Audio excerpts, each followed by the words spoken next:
নতুন বছরের শুরুতেই নতুন জীবনে পা রাখলেন আলোচিত কন্টেন্ট ক্রিয়েটর তানিশা আক্তার। দীর্ঘ 7 বছরের প্রেম ও অপেক্ষার প্রহর কাটিয়ে আজ আনুষ্ঠানিকভাবে বিবাহ বন্ধনে আবদ্ধ হলেন তিনি। ইতিমধ্যেই তানিশা তার সামাজিক যোগাযোগ মাধ্যমে তার স্বামীকে নিয়ে কিছু আবেগঘন মুহূর্ত শেয়ার করেছেন, যা মুহূর্তেই ভক্তদের মাঝে ব্যাপক সাড়া ফেলেছে। তানিশা জানান, তার স্বামীর সঙ্গে পরিচয় পারিবারিক সূত্রেই।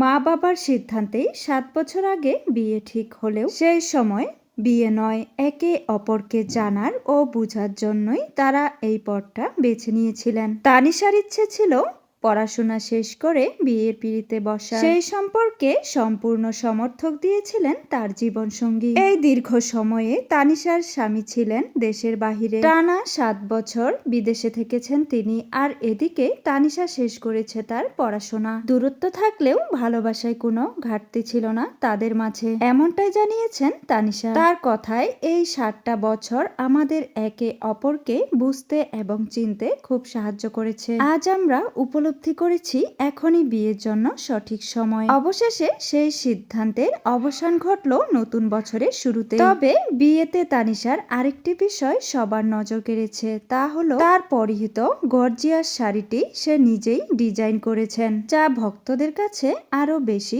প্রশংসিত হয়েছে। নতুন জীবনের এই শুরুতেই তানিশাকে অসংখ্য অনুরাগীরা শুভেচ্ছা জানিয়েছেন। তো ভিউয়ার্স, তানিশা আক্তারের বিয়ে নিয়ে কোনো মতামত থাকলে অবশ্যই কমেন্টে জানাতে ভুলবেন না।